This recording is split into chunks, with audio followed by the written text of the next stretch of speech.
Welcome to our fourth summer special series of Whole Lot of Wolves. I'm Paul LePage and I'm here with Danny Paletti.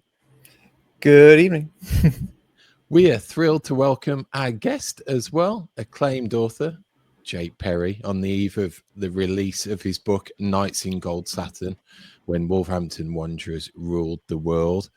Jake's passion for football history shines through with captivating storytelling, bringing to life the golden era for Wolves and its unforgettable triumphs.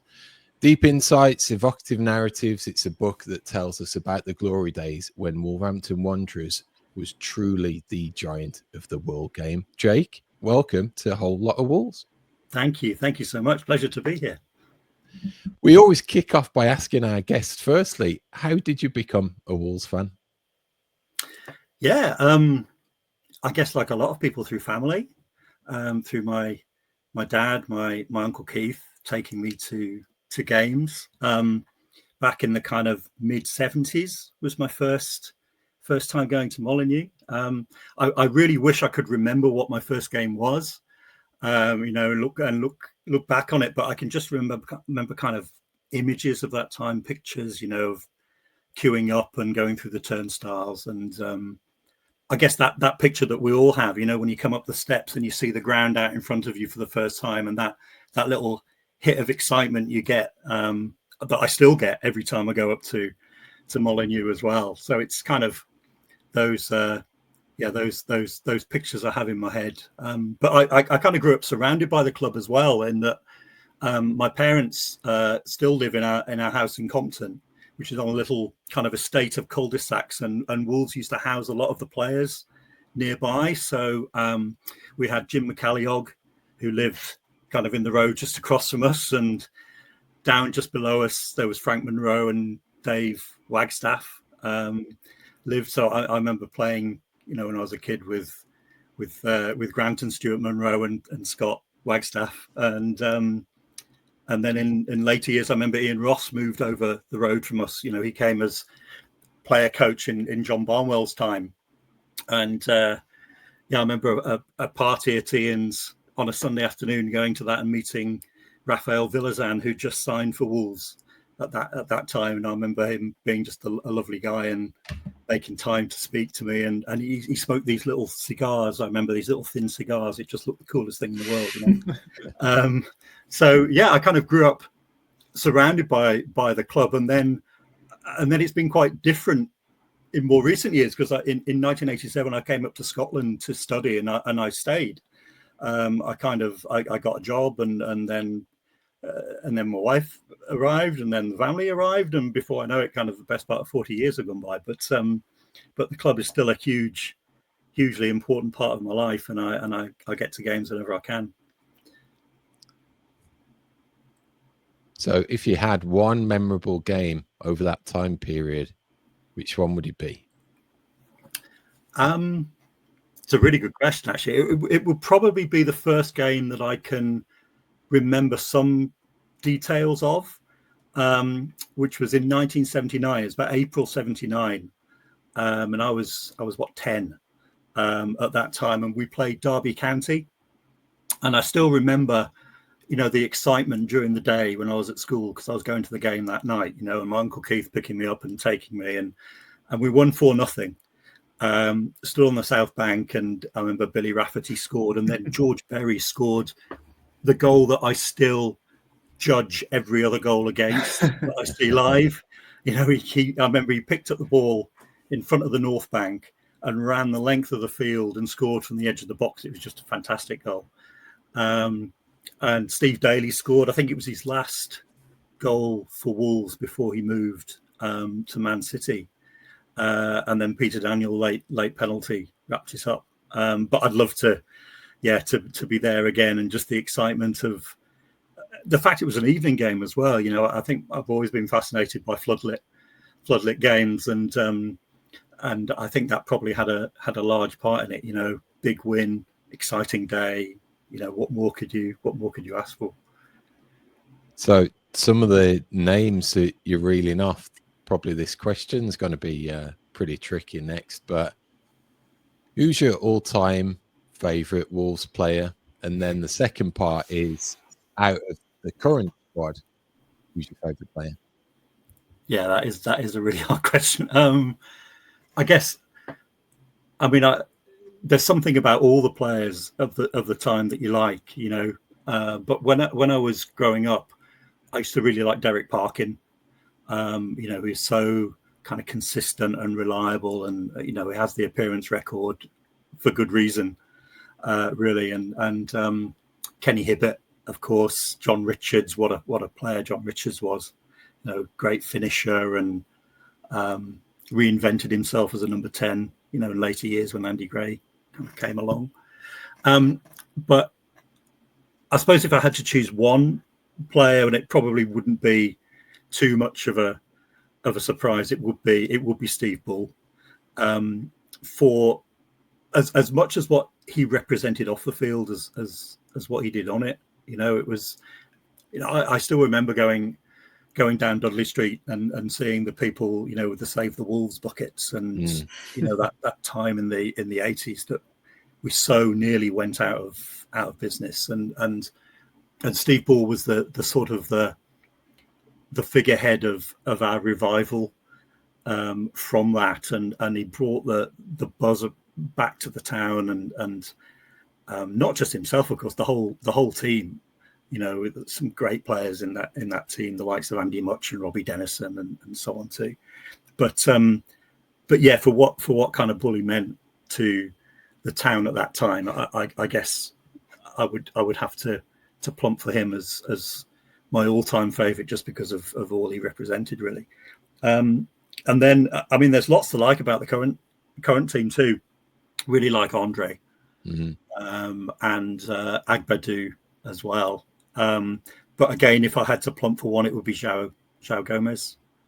I think his attitude is just brilliant. I mean, as the song goes, he's everywhere. I mean,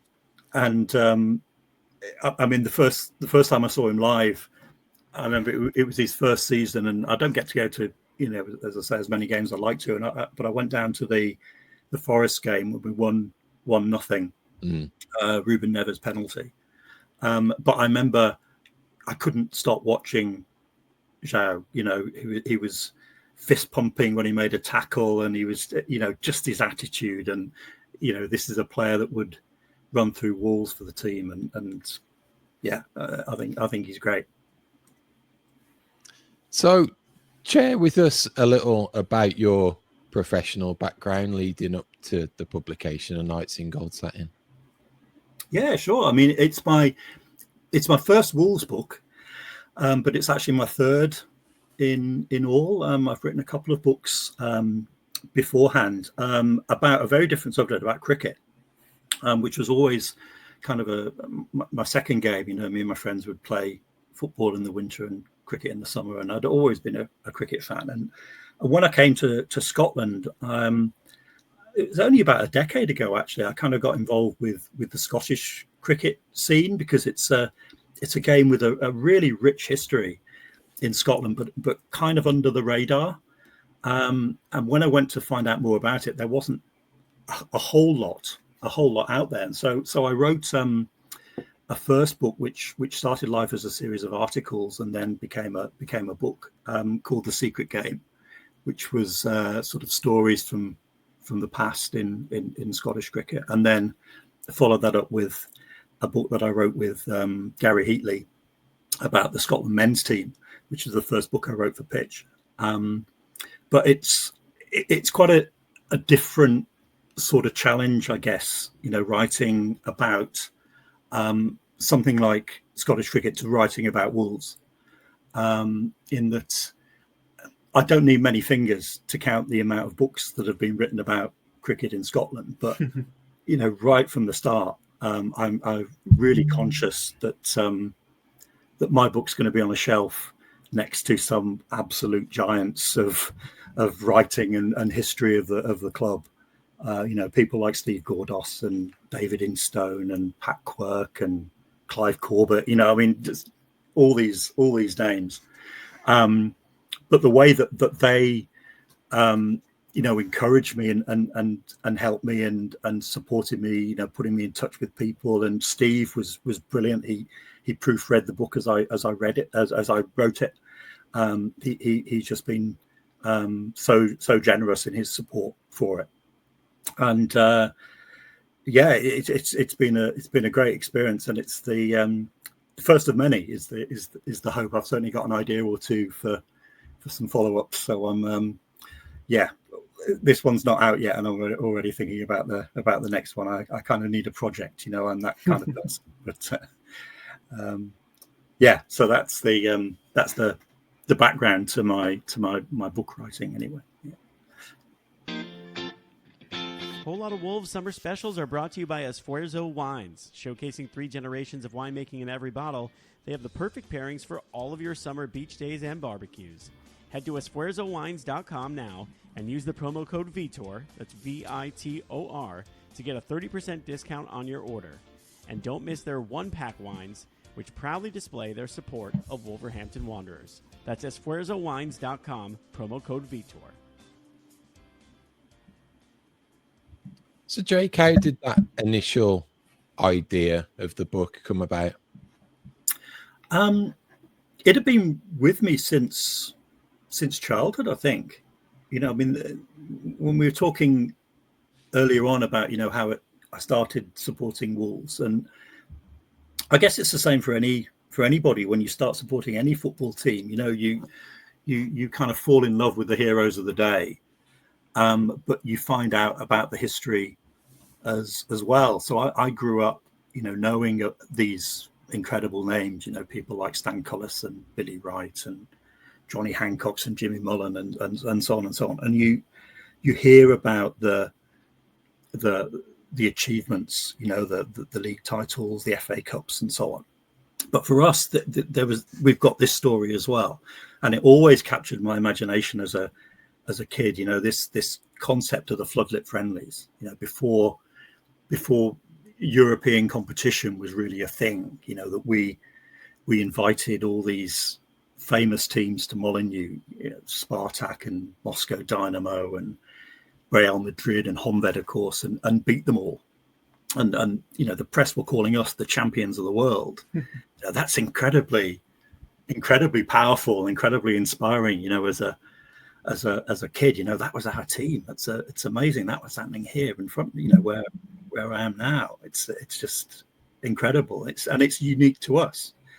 And it had always kind of, as I say, really, really captured my imagination. And then like a lot of people as well, there's a sort of family connection there too. My dad, my Uncle Keith were at some of these games. They saw Di Stefano, they saw Puskás, and so I wanted to write something for them as well as a thank you for taking me all those years ago, for introducing me to this world too. So it's a hugely inspiring story in many ways. It's perhaps the most important in our history. It's the period of the club that established our worldwide reputation. Really, it's why we've got fans all over the world. It's a big part of it is these famous 50s games, and I just wanted to collect all the information into one place and put it out there. Now, Jake, I'm curious what specific kind of research went into putting this together. In my time at university, had to do some research on sort of cultural studies, and so I kind of know a little bit about how it can be a little tricky when the thing that you're talking about is not something that seasoned historians are writing down, and we're not saving everything in libraries from this era of football. Yeah, absolutely. And I mean, it's a bit like doing a huge jigsaw puzzle, where you've got a rough idea of what the picture looks like, but you don't know how many pieces there are, and you don't know where all the pieces are and what other little pictures it's going to create as well. So there's this whole kind of aspect to it too. And I guess living in Scotland as well, I got the added complication of my two main sources of information being in Wolverhampton. One being the Express and Star. The writings of Phil Morgan, who wrote under the pseudonym of Commentator, are just an absolute treasure trove to any historian of that era, because what I was interested in doing in the book was not just tell the story of the match, do essentially a big match report. You can see those in lots of different places, but I really wanted to talk about the background to the game, to put it in its historical context, and the context of what was happening at the club, and so on. And so those pieces were hugely valuable and beneficial to me. And the other resource was the minutes of the board meetings at the time, which Pete Crump, the Wolves historian at the Wolves Museum, gave me really generous access to, and those were great. All the little extra details of the ins and outs of the negotiations, and other little kind of fascinating little tidbits that I never imagined I'd find that were uncovered there. And then, so I would I take a trip down and I gather all this information and I bring it back here, and I'd be kind of working it through and writing it, and then making a list of questions, and then go down and answer the questions and get some new ones. And so it was this kind of backwards and forwards as I was doing it over the past 2-3 years or so. And then another really great resource as well, talking about kind of first-hand resources, people writing things down. Mike Crump, who's Pete's brother. Mike had done the Champions of the World DVDs about a decade or so ago, which are about the floodlit friendly in general, and the Homburg game in particular. But he was so generous in kind of lending me really what he collected. He sent me the letters that people had sent to him, their kind of eyewitness accounts. He gave me a big sheaf of telegrams that had come from Stan Cullis's personal collection as well, which I quote in the book. So it got these really valuable sources that that hadn't really been explored before, and various kind of interviews that I did too. Andrew Cullis was wonderful to talk to. Andrew, Stan's son, gave me such interesting insights into the man, as much as anything. One little story Andrew told me. He said Wolves went to Moscow in 1955. They had played Spartak in 54, and Spartak had invited them to make a return visit the next year, which they duly did. And he said, and we were sitting at home one night, and my mum was making dinner, and she was saying, where's your dad? Your dad's really late. Where's your dad? And they'd put the news on the television, only to be greeted with pictures of Wolves boarding a plane to go to Moscow, and Stan hadn't told his wife. So they kind of gone through this whole performance, and there he was. And he said that kind of thing happened all the time. He was so focused on the team, so focused on his job that often, he'd just forget things like that. It just hadn't crossed his mind to say. But Andrew was great, giving me little kind of stories like that, and so on, which were wonderful. And I also spoke to some of the players I grew up watching. So I spoke to John Richards and to Kenny Hibbert and to Mel Eves about the legacy of the games. It was actually the first thing I wrote, was the last chapter, because I wanted to find out really from their perspective what it was like coming into the club, the kind of sleeping giants, if you like, that had such success, and what pressure they felt as players coming in to look to replicate that. And of course, they did in the, winning the League Cups in 74 and 80, the kind of the first silverware of the post-Cullis era. But I was really interested to get their perspective too. So all the time I've looked for kind of different angles to try to sort of tell the story in as full a way as I can, and in a slightly different way if I can too. Did you find the process easier or more difficult when it's actually your team and everything that happened to them? Yeah, it's, to me, that's essential.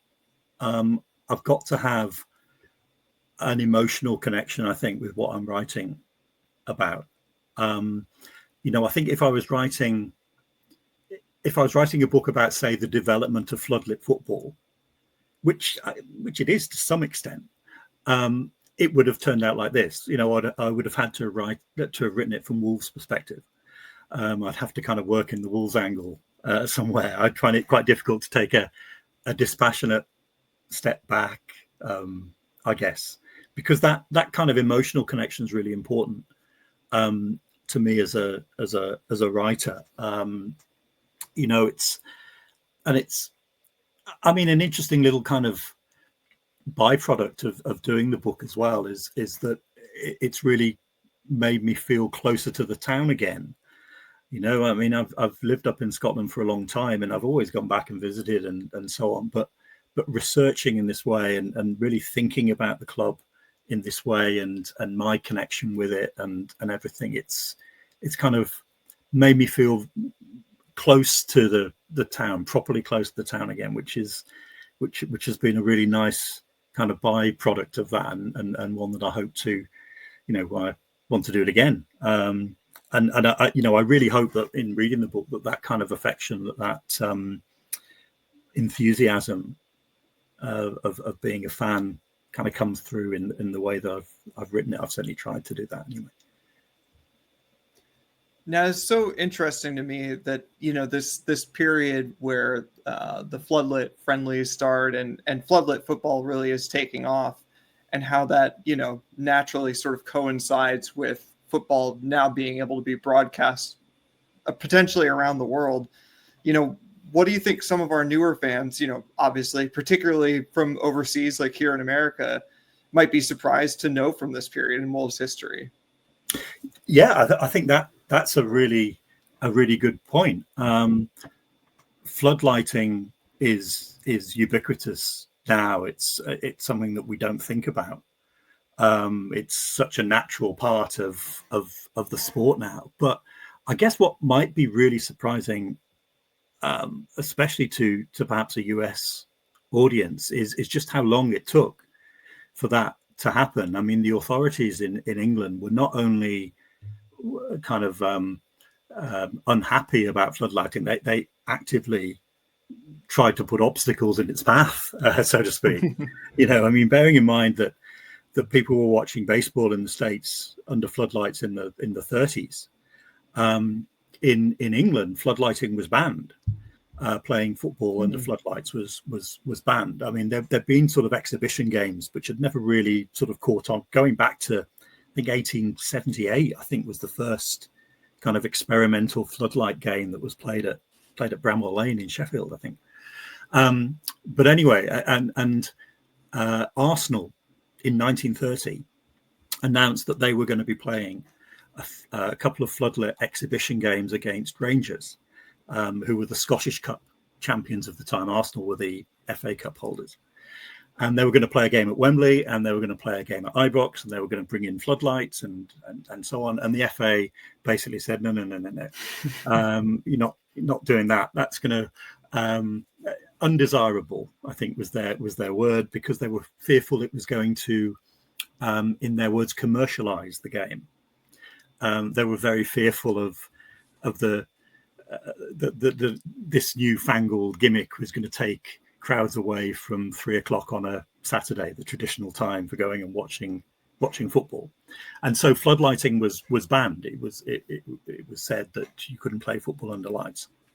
But then after the war, when clubs started going on foreign tours to the States, to Europe, and they were seeing floodlights, and they were coming back and installing them anyway, for training purposes, because of course under floodlights you could train into the winter evenings, when otherwise you'd have to stop.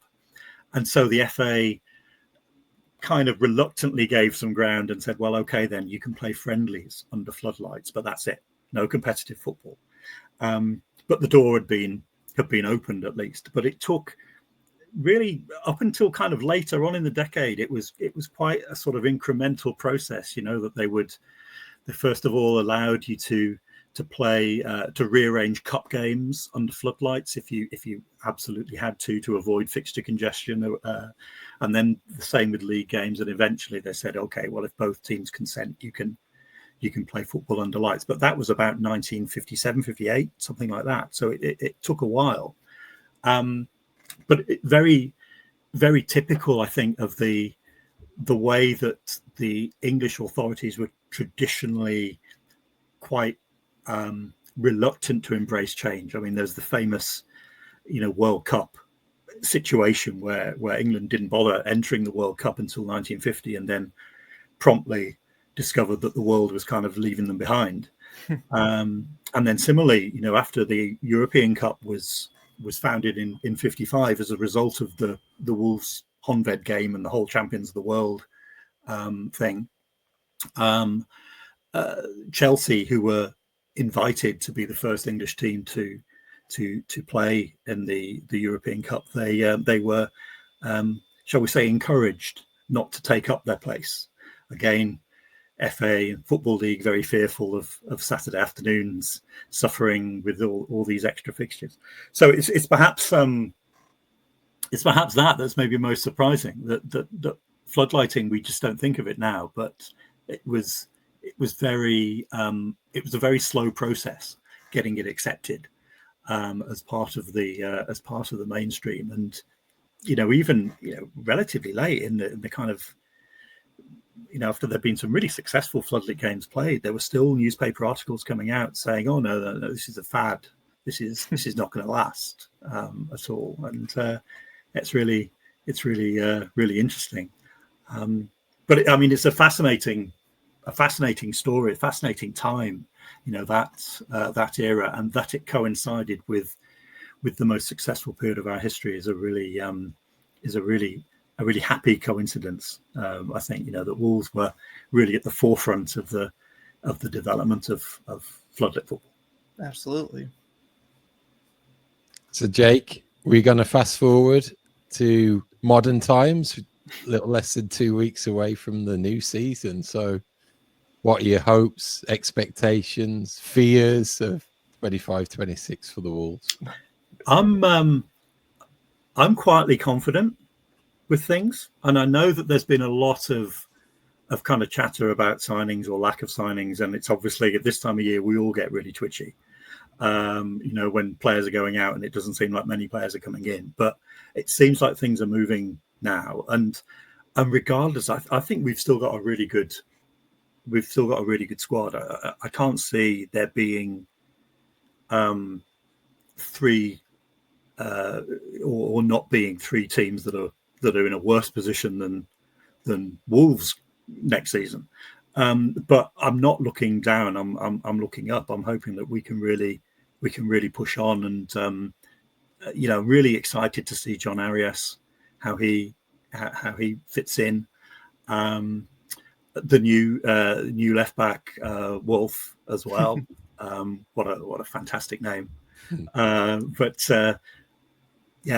forward to watching him as well. And in Andre and João Gomez, I mean, is there a better midfield than that in the Premier League? Don't know. Not if many. There's a better duo than those two. No. So I think this will be Strand Larsen's season as well. I think he did really well last year. And for a first season, that was a really good return, and I would love to see him really kind of kick on this year. So I think we'll surprise a few people. I think last year was a bit of a blip year. I think the later part of the season showed what we were like more than the first part of the season, and so I'm optimistic, which is a rare thing for a Wolves fan to say, but I know. But I'm positive and looking forward to next year, a couple of weeks' time. And finally, as we wrap up, let our audience know how they can connect with you and get their hands on a copy of the book. Yeah, can connect with me via via Twitter or X. I'm Jake Perry 1877. And the book is out or will be out on Amazon, the kind of usual sort of platforms. And if if there's any difficulty getting hold of a copy, get in touch with me, drop me a line, and I'll see what I can do as well. Always really happy to chat to fellow fans, and I just really hope that people enjoy this book. It's such an important part of our history, really, and it was an absolute pleasure for me to write it. Thanks, Jake. That's awesome. And that brings our summer series of Whole Lot of Wolves to an end, because we're going to be back fully with the new season onwards from August the 12th. So once again, thanks to Jake Perry and to everyone out there ahead of the new season. Up the mighty Wolves.